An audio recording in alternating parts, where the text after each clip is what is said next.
sifat-sifat uluhiyah dan berkaitan dengan sifat yang disebut atau dinamakan dengan wajib syar'i furu'iyah.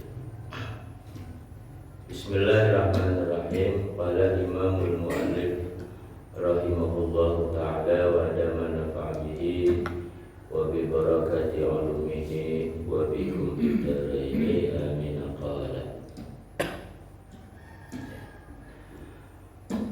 di dalam pembahasan tentang sifat-sifat uluhiyah, ya, sedikit mengulang pelajaran yang pertama, bahwa sifat ketuhanan itu ya ada yang disebut dengan sifat secara ijmal, ya, dan sifat secara tafsir namanya, ya. Ada sifat Allah secara ijmal, ada sifat Allah secara tafsir. Kalau sifat Allah secara ijmal itu artinya secara global, ya, secara garis besar. Kalau sifat Allah secara tafsir namanya ya secara terperinci, ya. Kalau sifat Allah secara ijmal memang kewajiban kita cukup berkeyakinan bahwa seluruh sifat kesempurnaan itu adalah sifatnya Allah Ta'ala, ya. Muttasifun bikulli kamal. Jadi Allah bersifat dengan seluruh sifat kesempurnaan. Itu wajib kita yakini begitu, ya. Sifat kesempurnaan, sifat keagungan dan kemuliaan, serta sifat kesucian itu mutlak seluruhnya adalah sifatnya Allah Subhanahu wa ta'ala. Yang kedua, kita juga wajib meyakini sifat ijmal ini munazzahun an kulli naqsin wa ma khatara bil bal.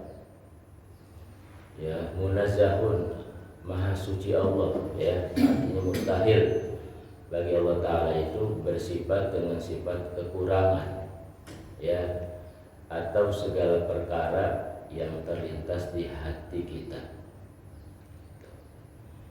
Jadi seluruh sifat-sifat kekurangan itu bagi Allah mustahil, ya, dan segala apapun yang terlintas atau tersirat di hati kita tentang Allah Ta'ala itu pun mustahil. Artinya apa? Kalau di hati kita ada gambaran itu tentang Allah seperti ini, Allah seperti itu, Allah begini, Allah begitu, ya, Allah ada di sini, Allah ada di situ, tuh di hati kita ada begitu tuh, itu bagi Allah mustahil, gitu, ya. Kenapa mustahil? Sebab pasti yang terbersit, ya, atau terlintas di hati kita itu bagian daripada sifatnya makhluk, gitu. Karena kitanya makhluk, ya. Ini kita sebagai manusia kan makhluk, dan setiap yang terlintas di hati kita itu juga makhluk, dan Allah mustahil seperti itu, gitu.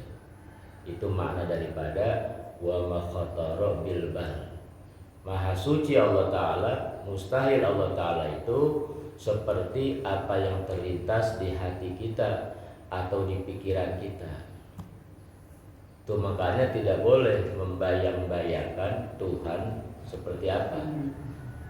Tidak boleh membayang-bayangkan Allah, ya, ada di sini, ada di situ, gitu, ya.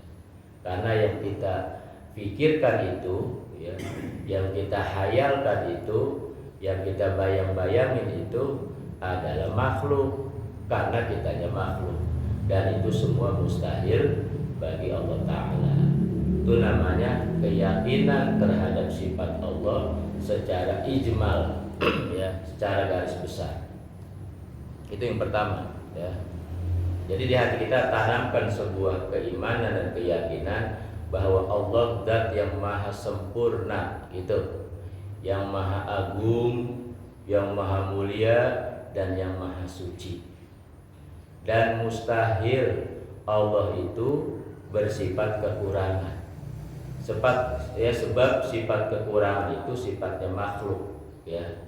Kalau makhluk nih semuanya termasuk kita bangsa manusia punya sifat kekurangan. Ya. Dan apapun yang terlintas, yang tersirat di hati atau pikiran kita tentang Allah Ta'ala, maka Allah mustahil seperti itu.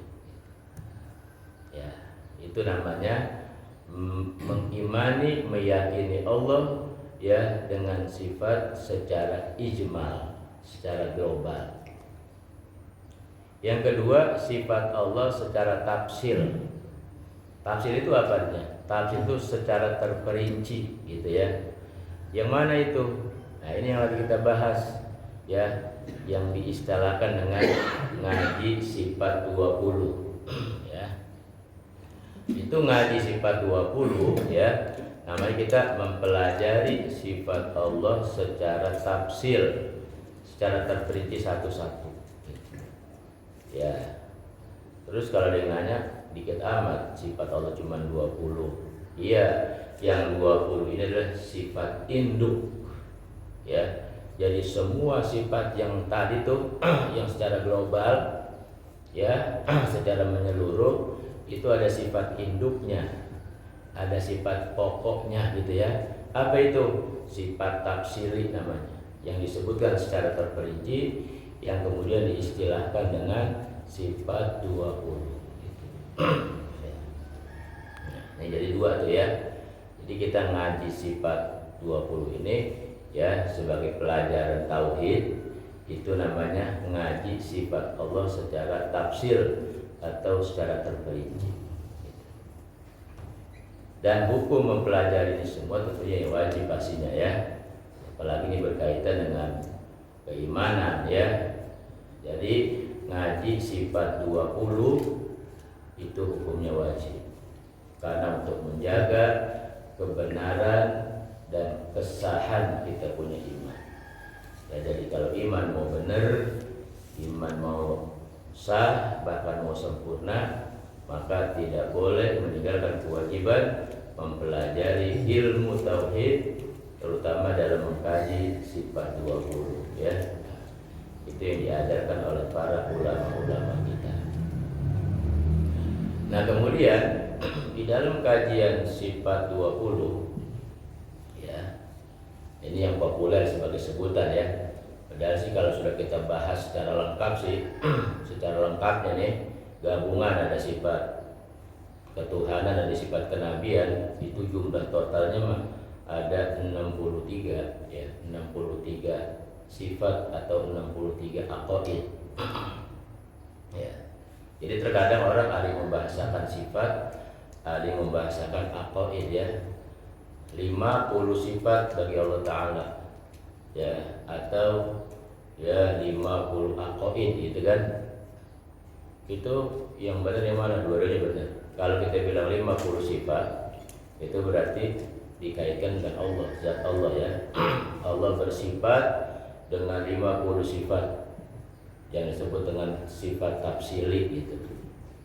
Kalau kita sebut 50 aqaid, itu berarti kepada kita. Artinya apa? Kita wajib meyakini itu. Aqaid kan jamak dari akidah. Akidah itu apa artinya? Keyakinan. Ya. Aqaid itu bentuk jamak, jamak itu banyak, ya. Karena 50 itu banyak, itu aqaid.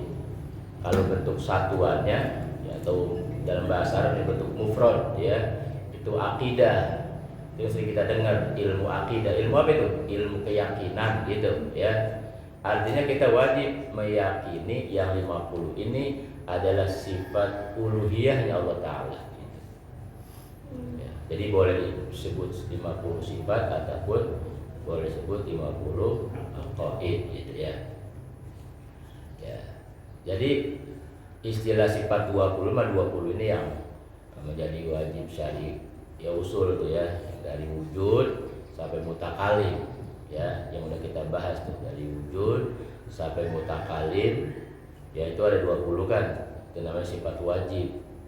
Ya, nanti muncul lagi istilah dalam kajian sifat uluhiyah tadi itu, ada wajib syar'i usul, ada wajib syar'i furu gitu ya.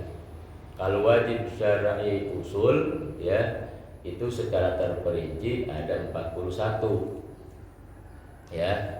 41 itu yang mana? Yaitu sifat wajib 20, ya, lawanannya sifat mustahilnya 20 sama sifat jaiznya 1 gitu ya. Jadi kan 41 tuh. Ini 41 diistilahkan ya dengan nama wajib syar'i usul namanya. Ya. Artinya wajib syar'i itu kewajiban dalam agama untuk kita ketahui, untuk kita pelajari dan untuk kita pahami. Wajib syar'i. Kemudian usul itu secara mendasar, secara pokok. Jadinya kewajiban yang paling pokok dalam agama gitu tuh ya, tentunya wajib syar'i usul. Artinya kewajiban yang paling utama, kewajiban yang paling mendasar ya adalah mempelajari, mengetahui, memahami tentang 41 sifat ini. Wajib 20, mustahil 20 dan jaiz 1 ya, itu. Jadi wajib syar'i usul itu yang paling kita bahas tuh, dari wujud, qidam, baqa sampai mutakalim. Yang wajib ada plusnya, ya sifat mustahilnya ya adam, kudus, fana ya dan seterusnya sampai mutakalim. Kemudian ditambah kemarin sifat jaiz bagi Allah Ta'ala 1, fi'lu kulli mumkinin au tarku ya. Nah sekarang istilah yang kedua, wajib syar'i usul ya, wajib syar'i usul. Ada berapa itu? Ada 9. Wajib syar'i furu ya. Tadi kan wajib syar'i usul ada 41. Sekarang yang kedua wajib syar'i furu. Apa artinya wajib syar'i furu ya?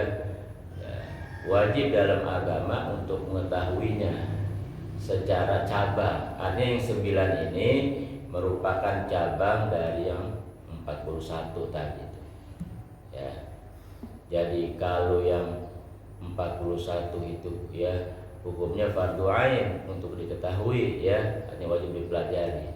Yang ini gimana?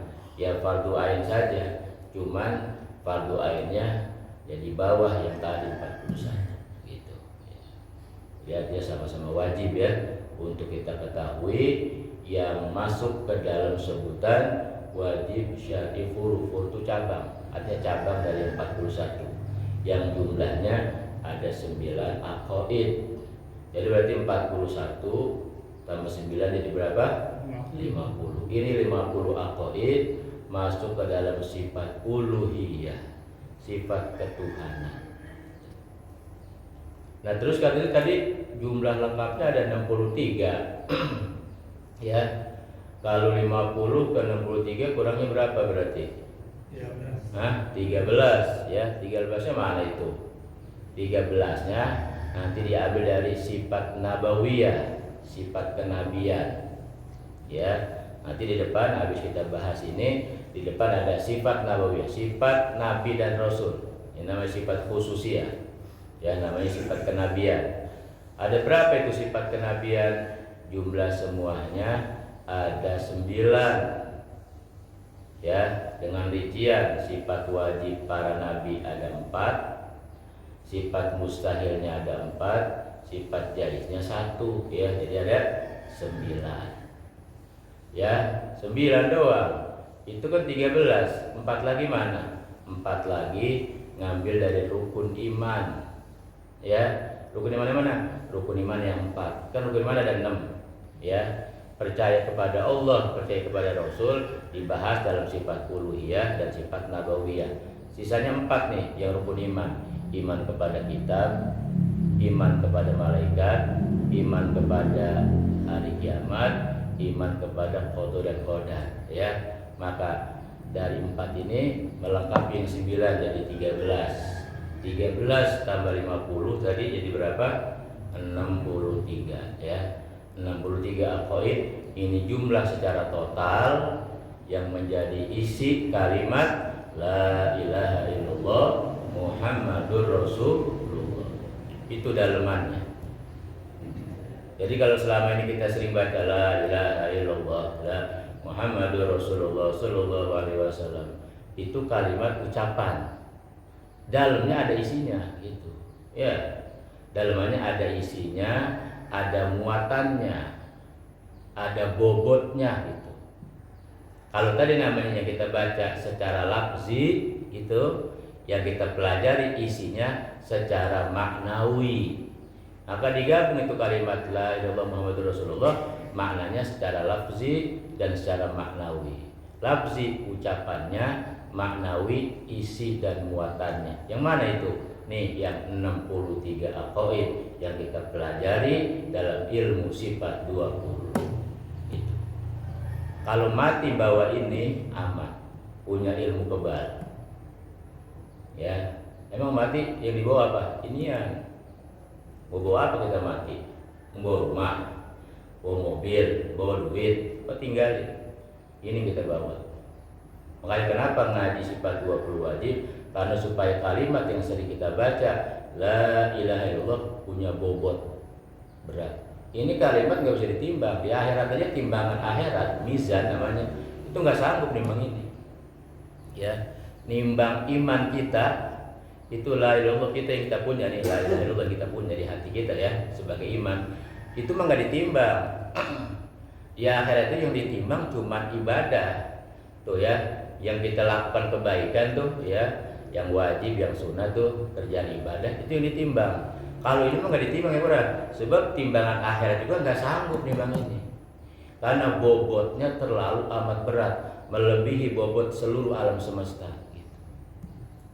Ya, makanya ketika Nabi Musa minta sama Allah satu amalan, ya, jadi Allah kasih aku satu amalan khusus gitu, ya, Allah suruh baca apa? Baca ini, yaqul la ilaha illallah. Musa, ente mau amalan, ente mau wiridan, baca la ilaha illallah. Ya, kata Nabi Musa, itu mah bacaan umum, seluruh manusia baca itu ya Allah. Siapa yang khusus ya? Kata Allah apa? Ini khusus di atas khusus kalimat itu. Ketika engkau baca la ilaha illallah, itu menutupi seluruh alam semesta kalimat tadi.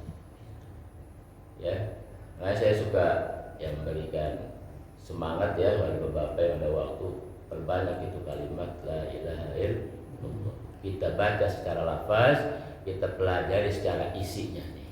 Ya, biarin nih ngaji subuh mah ngaji tauhid terus. Udah selesai pulang lagi gitu ya.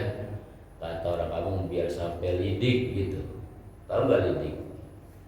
Ya lidik begitu dah.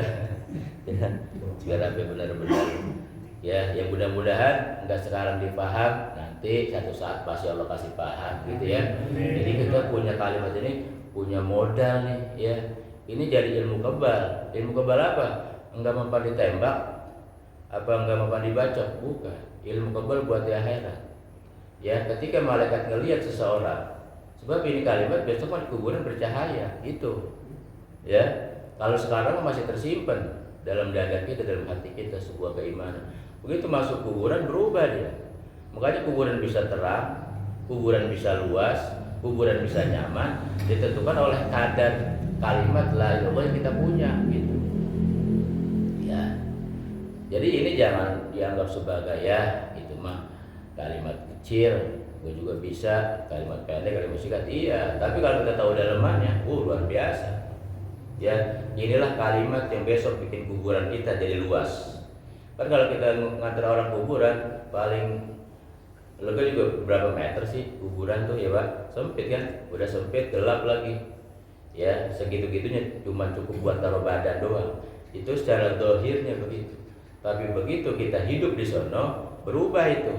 Dia bisa luas, bisa terang, bisa nyaman, bisa melebihi dari taman yang ada di alam dunia. Bapak pernah pergi jalan-jalan kemana? Masuk ke sebuah taman ya Kak, yang begitu kita masuk, Masya Allah ini indah amat ini taman ya. Itu masih kalah sama indahnya alam kubur yang kita masukin besok kalau bawa ini. Juga sebaliknya, kalau nggak bawa ini, yang tadi kita lihat gelap dan sempit, itu lebih gelap dari yang kita lihat secara zahirnya. Kan begitu kita masukin orang ke dalam kubur gitu ya, kita lihatin ini sempit banget ya, timbang buat taruh badan doang gitu. Udah gitu udah sempit, ditutup lagi pakai papan. udah ditutup, diuruk lagi pakai tanah. Bagaimana tuh gelapnya? Ya udah gitu mati nggak bawa ini, ya lebih gelap lagi, lebih gelap, lebih sempit tuh. Bahkan yang ngeri kan takutnya digencet gitu doang. Nanti kuburan tuh yang kita bikinin lubang itu nyatu nanti dia begini nih. Tuh. Itu gimana orang di dalamnya? Ya remuk begitu. Namanya dawdatul qabri. Ya gencetan kubur. Itu yang ngeri tuh ya. Tapi orang yang punya ridho itu kuburan nggak berani, dia malah meluas. Ini orang punya cahaya dalam dirinya, kalimat apa? La ilaha illallah. Ya. Itu modal mati bawahnya itu. Makanya kita punya itu selama hidup nggak usah dibangga-banggain, ya nggak usah apalagi buat kesombongan. Ngapain?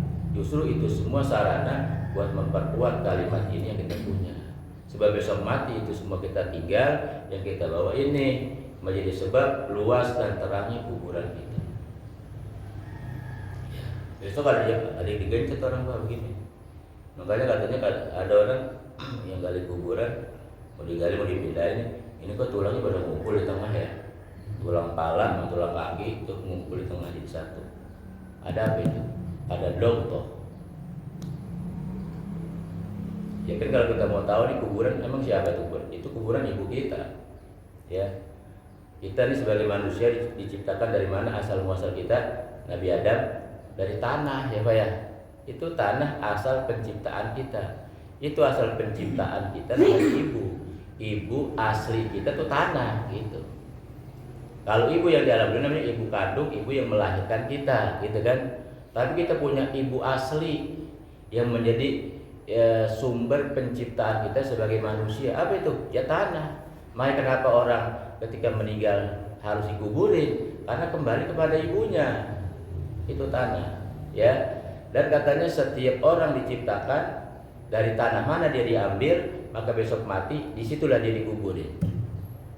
Ya, ada orang dari mana-mana nih, ya, misalnya dari Jawa, dari Sulawesi, dari Kalimantan, gitu kan, pindah ke Kampung Rawa, meninggal di sini, dikuburnya di Caringin. Berarti waktu diambil tanah buat ciptain dia dari tanah Caringin, gitu. Jadi dia dari manapun dia berada, jangankan baru se-Indonesia, dari luar negeri lagi dia. Kalau waktu dia diciptakan sama Allah ngambil tanahnya dari Kampung Rawa, maka dia besok mati pun di Kampung Rawa, gitu.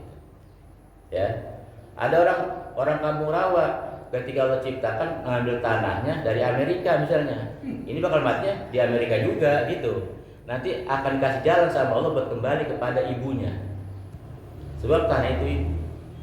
Ya, maka diistilahkanlah ketika orang kembali kepada ibunya, ada dua istilah, ada namanya doutoh tadi digencet, ada namanya dhammah dipeluk, gitu.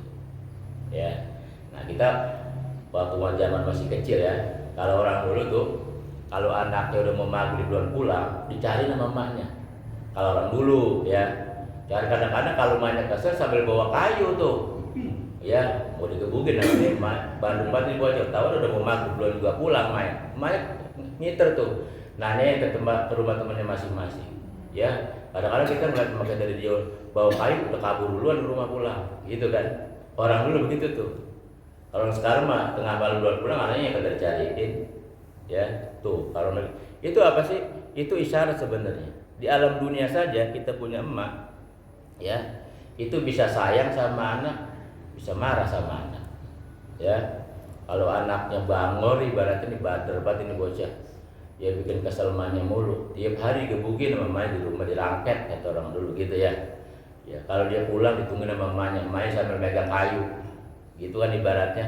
Begitu pulang disabet tuh emaknya dia. Kenapa? Karena bangor bocah gitu. Susah diatur, nakal begitu ya. Iya. Tapi kalau anaknya itu baik, ya bikin girang emaknya gitu kan, nurut sama emaknya, ya. Itu kalau dia pulang dari mana-mana, emaknya nyambut gitu ibaratnya. Contoh dia punya anak pergi pesantren nih. Udah datang hari liburan misalkan pulang, emaknya udah kangen nih. Itu kata emaknya, besok anak gue mau pulang nih. Gue mau ke pasar belanja, mau masakin masakan kesukaan dia gitu. Kalau jadi pesantren jarang makan enak, Bagian di rumah mah dia makan enak, emaknya pergi ke pasar belanja beli daging, itu kan dimasakin, tempat tidurnya dirapihin sama emaknya buat istirahat, itu kan. Begitu udah hari waktu dia mau pulang, ditungguin sama emaknya. Ya Pak ya, udah siap tuh makan, udah siap, tempat tidur udah siap. Begitu dia pulang dipelukin sama emaknya. Ya, dipelukin, diciumin, oh nyaman, senang itu dia. Ya kenapa? Sebab ini anakku baik, nurut, ya soleh gitu. Ya, dipeluk. Itu pelajaran buat kita. Emak asli kita juga begitu. Ada yang seorang anak pulang disabet pakai kayu, ada yang pulang dipeluk, diciumin sama emaknya. Udah disiapin tempat. Itu kuburan begitu. Begitu kembali kepada ibu asli kita, kata tanah nih menjadi ya ibu asli kita, kuburan kita tuh. Ini waktu hidup bandel loh, nggak nurut sama Allah gitu, nggak pernah sujud, bikin malu gua emak lu gitu tuh, kata kuburan ngomong begitu. Karena marah dia maka digencet tuh. Ya, digencet sama emaknya karena bangun. Tiap hari kan lu jalan di mana, lu hidup di mana? Di punggung mak lu nih. Nah ini tanah nih, ini punggung mak kita nih. Ya, kita hidup di atas bumi kan. Ini bumi, punggungnya ibu kita. Kita injak tiap hari. Ya, kita hidup di sini. Kalau kita hanya nakal tuh kita nggak nurut sama Allah. Emak kita malu. Itu lagi ditungguin ibaratnya mas sambil pegang kayu. Besok pulang mau disabet gitu. Ya, begitupun sebaliknya. Kalau kita hanya jalanin kewajiban terhadap Allah Ta'ala, emak kita senang, bikin girang dia. Dia rindu nih, kan? Besok begitu kita kembali ke alam kubur, kita bukan digencet tapi dipeluk. Wah, tadi itu. Maka udah disiapin, apa siapinnya? Udah disiapin terang, luas, nyaman kuburan kita. Itu kayak begitu. Makanya ketika yang dilakukan sama ibu kita di alam dunia, itulah gambaran kehidupan kita besok kembali ke ibu asli kita namanya tanah. Dia senang apa marah, ya tergantung kerjaan kita di sini. Ya. Makanya itulah kalimat ini nih yang menjadi dasar utamanya. Kalau punya kalimat ini kita, apalagi bukan cuma kita bisa mengucapin, kita ngaji ilmunya, mempelajari isinya, muatannya supaya berbobot gitu ya. Begitu kita masuk kuburan, malaikat juga sekalipun dia nanya, ibaratnya begitu, cuman formalitas. Ya, cuman formalitas doang Pak. Nanya datang, yang ngucapin salam, penuh senyuman. Kita juga yang menghadapinya nggak takut. Ya, emang kenapa?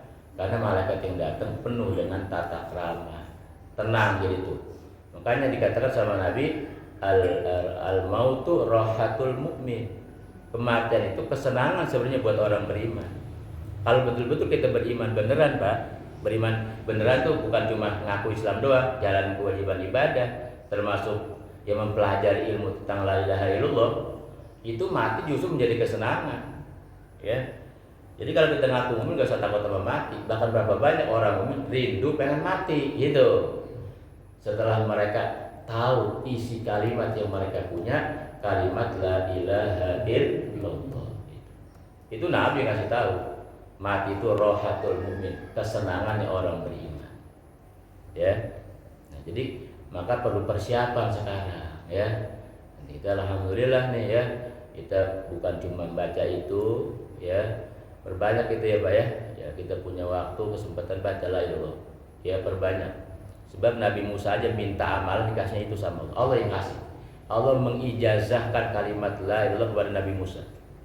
Ya. Yang kata Allah, hai Musa, ini amalan melebihi bobotnya dari dunia dan isinya. Ini kalau 7 lapis langit, 7 lapis bumi sama isinya ditimbang, ya sama kalimat la ilaha illallah, ya ini kagak ada apa-apanya. Ini bakal naik ke atas. Ini kalimat la ilaha illallah bakal turun ke bawah. Kenapa? Saking beratnya. Gitu. Ya, tuh, makanya selama hidup asah terus itu.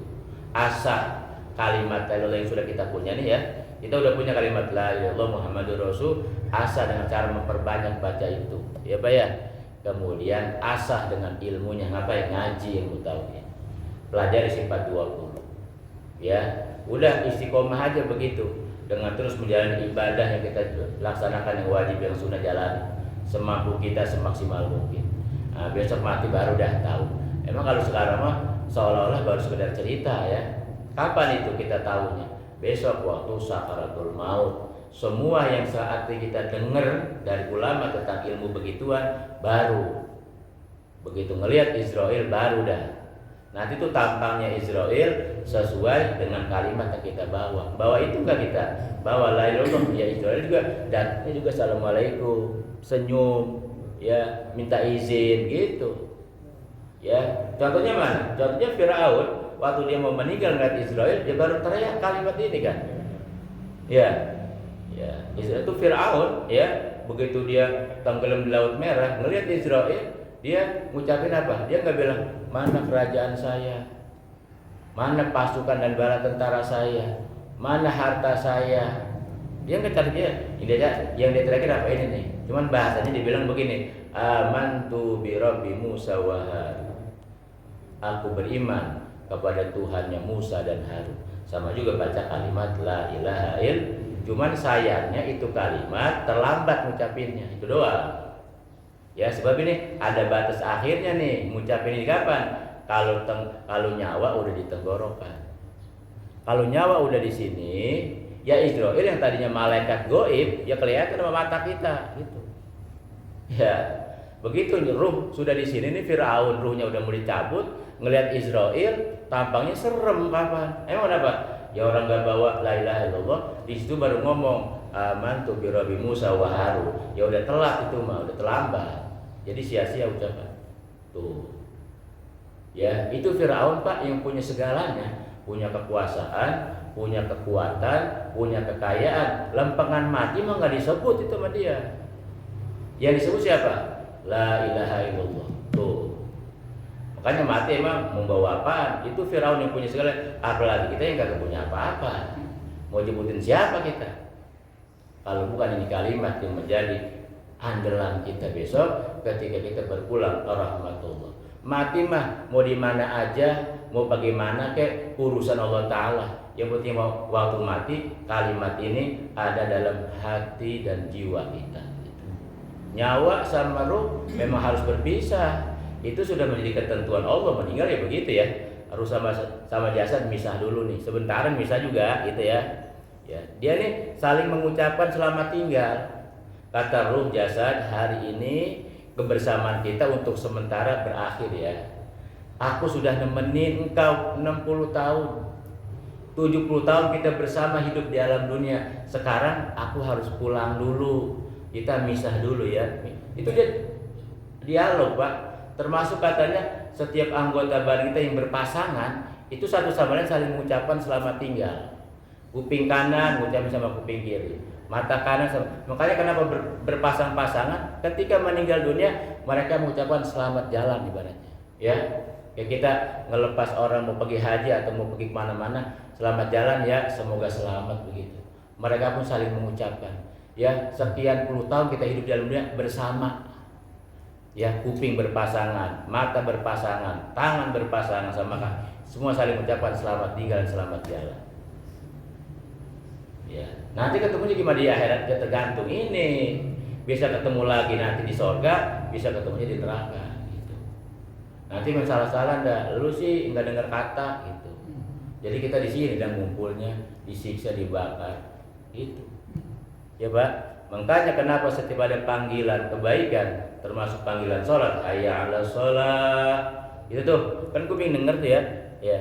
Itu tahu nggak? Semua panca indera kita, badan kita nih ngomong sama diri, ayo kita ibadah, ayo kita sholat, ayo kita sujud. Dia badan kita nih ngajakin buat ibadah. Emang kenapa? Kata mereka, sebab saya nggak sanggup dibakar besok. Ya, saya nggak sanggup disiksa besok di kuburan, di hari kiamat, termasuk di neraka, nggak sanggup. Makanya tolong dong ajak saya ibadah, ajak saya sujud, ajak saya berbuat kebaikan, gitu supaya besok saya enak tempatnya. Tuh Pak, kalau kita mau tahu badan kita ngomong setiap waktu, apalagi waktu dengar panggilan sholat. Dan kalau badan ini nggak dipakai sholat, nggak dipakai ibadah, tiap hari dia nangis dan bersedih. Dia sudah membayangkan ya nasib gua besok, pertama bakal digencet sama ibunya di kuburan, remuk itu, seremuk-remuknya. Yang kedua besok di akhirat bakal dibakar dan neraka jahanam. Kan memang Allah ciptakan badan, memang kalau bukan dipakai buat ibadah, buat apa ini? Pertama ya, itu kan fungsinya. Wa ma khalaqtul jinna wal insa illa liya'budun. Itu udah tahu gitu. Maka ya, sekalipun kita sesibuk apapun hidup dalam dunia, jangan pernah tinggalkan ibadah. Ya, sholat jaga, terutama ini nih kalimat la ilaha illallah. Ada waktu, ada kesempatan, perbanyak baca ini. Ini kalimat menjadi pegangan kita besok untuk menghadap Allah Ta'ala. Mulia tidaknya seseorang, selamat atau tidaknya, bahagia atau tidaknya, ditentukan oleh kalimat la ilaha illallah. Termasuk ya bukti dari mengucapkan itu adalah melaksanakan ibadah. Ini Habib Usman sudah bahas di awal. Buat ingatin kita tentang dua nikmat besar, iman dan Islam. Iman kalimat la ilaha illallah, Islam itu pelaksanaan ibadah. Punya dua ini mati, sekalipun di alam dunia hidup ngontrak, rumahnya kecil, di gang sempit, enggak apa-apa.